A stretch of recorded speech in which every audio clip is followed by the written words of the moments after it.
বন্ধু, আমার মা বাবার ওয়াজটা বড় কঠিন ওয়াজ। যে নবী রহমতের নবী এতিম, মা হারাইয়া বাবা হারাইয়া এতিম, আমরা সেই নবীর উম্মত হইয়া আমরা মারে গালি দেই, বাবারে গালি দেই রে ভাই। ও বল, তোমার দোকান পায়ে ধরিয়া বলি, কোনোদিন মারে কষ্ট দিও না, কোনোদিন বাবারে কষ্ট দিয়া কথা বলিও না গো। যদি মারে কষ্ট দিয়া কথা বলো, বাবারে কষ্ট দিয়া কথা বলো, আল্লাহ বেজার হয়ে যাবে, আল্লাহর আরশ কাঁপে ওঠে। যারা মারে লাত্তি দেয় জান্নাতের লাত্তি দিল, যারা মারে লাত্তি দেয় আল্লাহর আরশে লাত্তি মারলো। মারে কোনদিন লাত্তি দিও না, বাবারে কোনদিন লাত্তি দিও না। যেই নবী রহমতের নবী হাদিসের মধ্যে ইরশাদ করেন, আল জান্নাতু তাকদামিল উম্মাহাত, মায়ের পায়ে সন্তানের বেহেশত। সুবহানাল্লাহ। আল্লাহর নবী সাল্লাল্লাহু আলাইহি সাল্লাম ইরশাদ করেন, মায়ের পায়ের নিচে সন্তানের বেহেশত। আমরা সেই বেহেশতের লাত্তি মারি। আপনি আমার মতো নষ্ট চুলের অভাব নাই। হ্যাঁ, আমরা এগুলো করতে পারতাম না রে বাবা। তোমার দোকান পায়ে ধরিয়া বলে সমস্ত করিও না, মার গায়ে আঘাত করিও না, বাবার গায়ে আঘাত করিও না। তুমি লাগাতার 2 বছর দুধ পান করছো, 2 বছর তুমি 9.5 মণ দুধ পান করছো। কিতাবের মাঝে আসছে 9.5 মণ মায়ের দুধ তুমি পান করছো।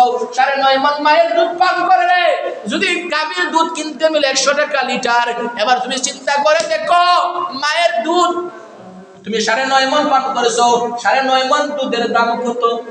সুবহানাল্লাহ। ওই মায়ের দুধের ঋণ শোধ করতে পারবা না। মায়ের দুধের ঋণ তুমি কখনো শোধ করতে পারবা না। তুমি যদি তোমার পাটাকে লাগাইয়া মাথা পর্যন্ত যদি তোমার সারা শরীরটা বিক্রি করিয়া মায়ের দুধের ঋণ শোধ করতে চাও, তারপরেও তোমার মায়ের দুধের ঋণ শোধ হবে না। আল্লাহর নবীর এক সাহাবী প্রতি বছর মক্কা মদিনা মাকে নিয়ে হজ করতে যায়, কাঁধে করিয়া। কোথায়? কাঁধে করিয়া প্রতিদিন মক্কা, প্রতি বছর মক্কা মদিনা হজ করে। আল্লাহর নবীর সাহাবী জিজ্ঞেস করলেন, ইয়া রাসূলুল্লাহ, ইয়া হাবিবাল্লাহ, নবী গো, মায়ের নবী, দয়ার নবী, আমি আমার মারে প্রতি বছর আমার কাঁধে করিয়া মক্কা মদিনা হজ করতে নিয়ে যাই, আবার প্রতি বছর নিয়ে আসি। ইয়া রাসূলুল্লাহ, আমি জানতে চাই আমার মায়ের দুধের ঋণ শুধুই চিনি। সুবহানাল্লাহ। আল্লাহর নবী ডাক দেয়া করে, আমার সাহাবী, তুমি প্রতিদিন কেন, প্রতি বছর কেন, যদি কিয়ামতের আগ পর্যন্ত, কিয়ামত হওয়ার আগ পর্যন্ত যদি তোমার মারে তুমি মক্কা মদিনা তোমার কাঁধে নিয়ে হজ করাও, তারপরে তোমার মায়ের 1 ফোঁটা দুধের ঋণ শোধ হবে না। আর জোরে বলে না সুবহানাল্লাহ। এমন মারে কষ্ট দিও না, এমন বাবারে কষ্ট দিও না, যেই বাবা তোমারে রক্ত গাম ফালাইয়া, রক্ত পানি করিয়া, গা ফাটা মাথার গাম ফালাইয়া তোমার খাবার জুগাইছে, ওই বাবারে কষ্ট দিও না। তুমি এখন যোগ্যমান হইছো, তুমি এখন রোজগার হইছো, তোমার মা বাবার খেদমত করো। আর কতদিন তোমার মা বাঁচবো, আর কতদিন তোমার বাবা বাঁচবো? যতদিন পৃথিবীর জমিন আছে তুমি একটু খেদমত করো। মায়ের পাশে বসে থাকো, মায়ের পাশে বসে তোমার মার খেদমত করো। মায়ের মাথা টিপাইয়া দাও, পা টিপাইয়া দাও রে যুবক। মায়ের খেদমত করো। যদি মায়ের খেদমত করতে পারো, কাল কিয়ামতের দিনের সময় তোমার আমল নামায় কোনো আমল থাকবে না, কোনো আমল থাকবে না, শুধু গুনাহ আর গুনাহ, গুনাহ আর গুনাহ। সেই দিন তালাশ করা হবে, দেখো কোনো ভালো কাজ আসেনি। আল্লাহর নবী, আল্লাহর ফেরেশতারা যে সময় তালাশ করতে লাগবো, আল্লাহর ফেরেশতারা তালাশ করে দেখবো আপনি আমার আমল নামার মধ্যে কোনো কিছুই নাই, তবে মায়ের খেদমত আছে, মার খেদমত করেছি। আল্লাহর ফেরেশতারা আল্লাহরে বলবে, আল্লাহ, ও মায়ের আল্লাহ, দয়ার আল্লাহ, তোমার বান্দার আমল নামার মধ্যে খালি গুনাহ আর গুনাহ, কোনো আমল নাই, তবে একটা আমল আছে, তোমার বান্দা মার খেদমত করছে, বাবার খেদমত করছে। আল্লাহ বলে, আর কিছুই লাগবে না, আর কিছুই লাগবে না। মার খেদমত করার কারণে আমি আল্লাহ আমার বান্দারে জান্নাতি বানায়া দিলাম। কেমন মা! আমরা সেই মায়ের গালি দিই, আছে না? অনুরোধ করি, কষ্ট দিও না, রাগ উঠে চলে যাও, বের হয়ে যাও, তারপরে গালি দিও না, আঘাত করিও না। মার সাথে বাবার সাথে খেদো রাগ করবা। আল্লাহ যে জায়গা নিষেধ করেছেন, উফিউ ওয়ালা তানহারহুমা, মার সাথে বাবার সাথে উফ শব্দ ব্যবহার করা যাবে না। সন্তান, তুমি কেন সন্তানে উফ শব্দ ব্যবহার করার থেকে বড় কিছু বলবা, গালি দিবা না, এ সমস্ত করিও না। অনুরোধ করি, আর করিও না, খেদমত করো। আল্লাহর নবীর সাহাবী, এক সাহাবী সারা রাত পানি লইয়া বসে থাকতেন। আল্লাহর এক ওলি আছেন, নাম শুনছেন নি? ওয়াসকুরুনি। হ্যাঁ, আল্লাহর নবী আল্লাহর ওলি বাইতুল মুস্তাবি আল্লাহ কত বড় ওলি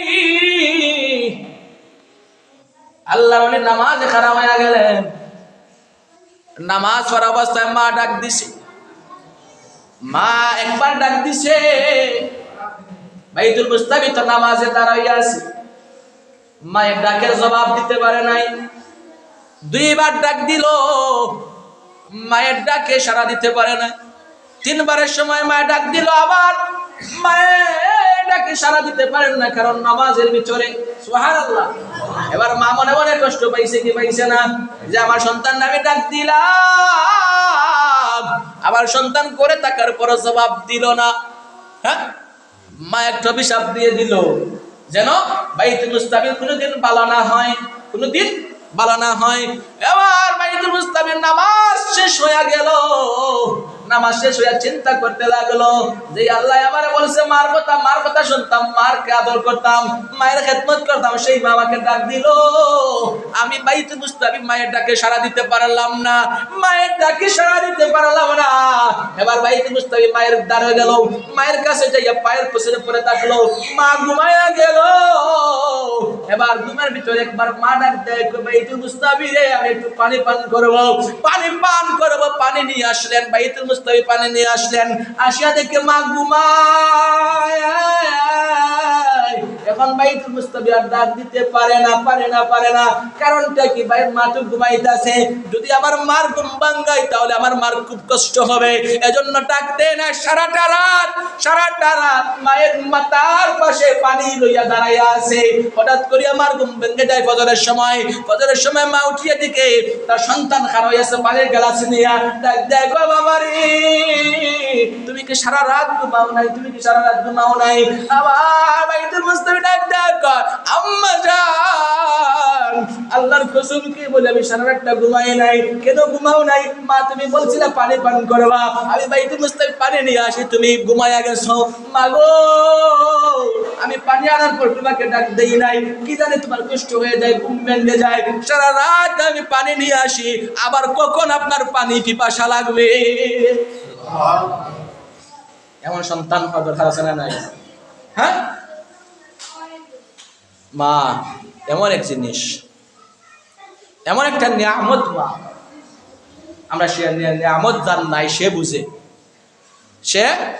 যে আমার মা আমার বাবা নাই মা নাই আর যার মা থাকতে কদর করে না বাবা থাকতে কদর করে না সে বুঝবে মা বাবা মারা যাবার পরে সে বুঝবে আল্লাহ আমরা সহি বুঝ দিতাম মা বাবার খেদমত করতাম সুন্দর করে চলতাম মা বাবার সাথে ভালো ব্যবহার করতাম সম্মান করতাম মার প্রতি হক সন্তানদের আছে না নাই আছে যার মা নাই যার বাবা নাই তার হক কি তার হক হইছে মা বাবার উপরে প্রতি জুমার দিন বা প্রতিদিন মায়ের কবরের পাশে যাইয়া বাবার কবরের পাশে যাইয়া সন্তান জিয়ারত করবে কোরআন তেলাওয়াত করবে এটা তার হক সুবহানাল্লাহ কিন্তু আমরা সন্তান এখনো আছে যে মা মারা গেছে বাবা মারা গেছে জিয়ারতও করে না আছে না কিন্তু তার হক হইছে মার পাশে যাইয়া কোরআন তেলাওয়াত করবে মার জন্য দোয়া করবে আল্লাহ আমার মা আমার জীবন দুঃসাহস কষ্ট করে পালন করছে আমার খাওয়া দাওয়ার খাওয়াইছে বড় করছে আল্লাহ আজকে আমার মা নাই আমার মারে তুমি মাফ করে দাও আমার বাবারে মাফ করে দাও আমার বাবার কবরকে জান্নাতি বানায় দাও